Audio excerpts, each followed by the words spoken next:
Woo! That's been a busy week. It's been a little bit insane, but it's not quite over yet, but it is Friday. That means it's time for my Five4Friday, episode 10.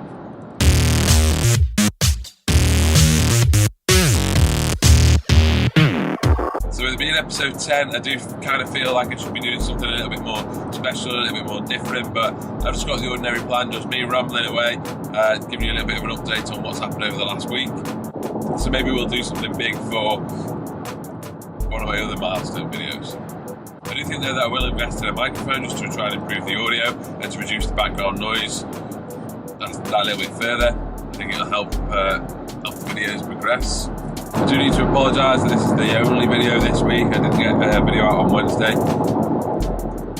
As I said, it's been an insanely busy week in all my other commitments, and I just haven't been able to get that video out. I did record it, but I just wasn't able to edit it and do it justice to get it out to you guys. All being well, it'll be out next week. In any time that I have had to dedicate to the hobby, it's just been doing my general maintenance, my general care of the fish and what have you. The stingray aquarium, that's filled up, it's up and running, it's got the equipment on it now, it's got the medium and the filtration and so on. So hopefully, fingers crossed, fish will be in this weekend. That's the plan, to get fish in over the weekend and up and running.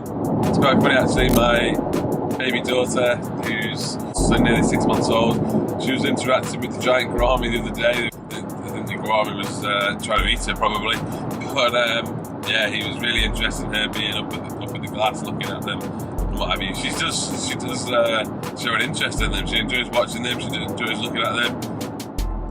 So hopefully a future fish keeper in the making there. I do apologise, I am struggling a little bit with hay fever at the moment. I've kind of developed it over the last 2 or 3 years, and it's pretty bad this year. So yeah, so I do apologise if I sound a little bit like I've got a cold. I think it is the hay fever attacking me.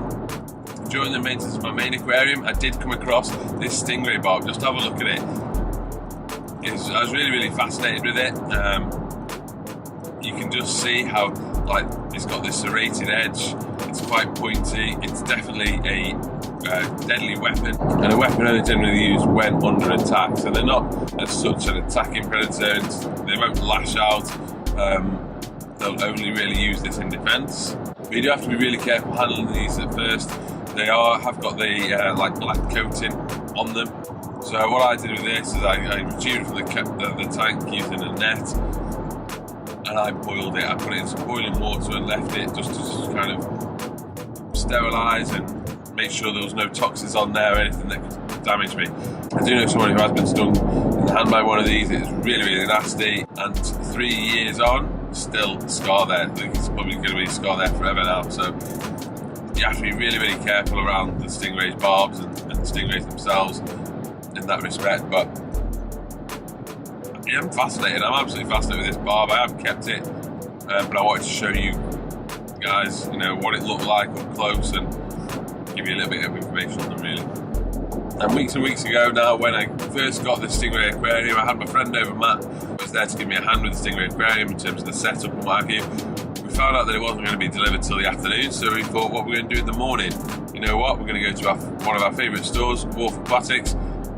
And at this time I was being on my best behaviour. I was really trying not to buy any fish. My focus was the new aquarium. I didn't want to be spending the money on new fish and add to my stocking when I just got a brand new aquarium. But what can I say? You know what I'm like. I can't help myself sometimes. And look at this tiny little fella that I got to add to my Bichir collection. It's a Delhazy Bichir. I do intend to have a video coming up on Bichirs or Birchers or Bichirs. I think it's one of the most contested names in the hobby in terms of what people say, what is the right way to say it.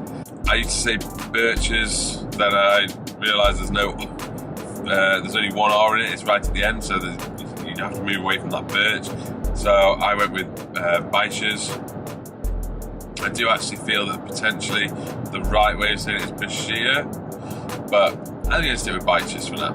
What we should probably do is stick to the scientific name, then in that respect, you don't have that confusion. But I find the scientific names too hard to say, if I'm honest. I'm not very good at the pronunciation, so I kind of stay clear from them and just go for the easiest easiest name that I can say. Anyway guys, that kind of wraps up my 5 for Friday.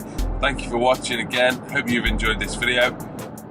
Please give it a like, share. It's really important to try and share my content, to try and get it out there. So if you do value the information in it, if you do find it useful, if you do want to try and promote me, to try and grow the channel as well, sharing it around and getting more people watching it, more people subscribing is absolutely crucial. So really appreciate anybody that's done that so far. Have a fantastic weekend and I'll see you again soon.